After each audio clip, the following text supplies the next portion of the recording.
been anticipating. We're here with Samsung, and they're showing us the update to this, which is the GS3, which was inspired by nature. And now what you're looking at here is the Galaxy S4. Yes, that's the actual number 4, not the Roman numeral, and as you can see, it's inspired by the GS3. From a really quick glance, you can see that there's not much difference in the design aesthetic. In fact, it kind of looks like the GS4 is a more stretched out version, and that's because this now sports a 5-inch display, and yes, it is 1080p. It is a full HD Super AMOLED panel, so Samsung's saying that's a first, and it's quite vibrant. If you want to look at this from the side, we're looking at a 7.9mm thickness, which makes it just a hair thinner than the GS3. It's also just a bit lighter at 130 grams versus the 133 of the Galaxy S3. Now, I'm just going to quickly turn it around to the back so you can see they're both white. This is what Samsung is calling frost white, but it's actually a much more pure and vivid white, much more cleaner than what you're going to see here on the GS3 or the Note 2. And of course, since this doesn't have any sort of carrier branding on it, it falls in line with the other designs you've seen on Samsung's global products. Right here on back, that is a 13 megapixel camera, so right away you know it is a bump up from the 8 megapixel on here. And part of the story for the GS4 is the enhanced camera, which Samsung is really stressing. So we'll just go into that really quickly, show you here.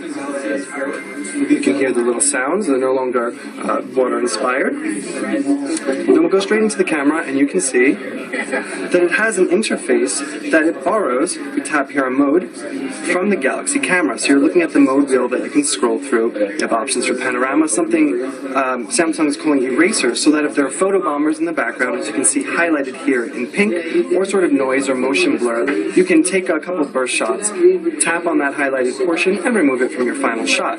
Now, the other big innovation in the camera is that it does a dual recording and dual shot mode. So if you want, you can go ahead and tap this icon, and what it's going to do, we can affect it, is it's going to pop up an option over here, which we can scroll through a template. So this is the stamp option, but you can do oval blur, there's a heart shape, and what it does is it'll take the front-facing image, and it'll put it there, which we can also swap around if we tap on this icon. And so you can take photos, whatnot, include yourself. There's also dual recording, and that does 1080p video as well.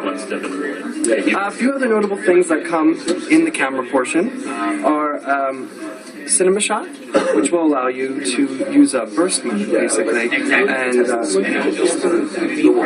another notable thing that the camera software includes is drama shot, which will use burst mode, basically to create an animated GIF for you. There will also be something that they're calling sound and shot, which will take a still photo and do about up to 9 seconds of audio. So let's just take a quick tour of the front face of the device, since we haven't gotten to that before. So up here you can see there are a range of sensors. That's a 2 megapixel front-facing camera. Down here, the same sort of home button layout, except the home button here is a bit blockier. It's more rectangular. It doesn't have that sort of stylized curving of the GS3. And again, the capacitive buttons for back. Let's see if we can turn it on. For back and for the taskbar are there, but they're hidden when you're not affecting them. Over here on the right, you can see there is the volume rocker and a little notch here to pull off the removable back. And we should note that underneath there's a 2600 milliamp hour battery, which is again just a slight bump up from the GS3. And if you're sort of getting the notion here that this is just an evolution to the GS3, well, you've cottoned on to exactly what the GS4 is overall. Down here you can see the speaker grill, same allotment as you're seeing on the Note 2. And then here on the left side is a more elongated, it's a bit thinner, more refined looking volume rocker.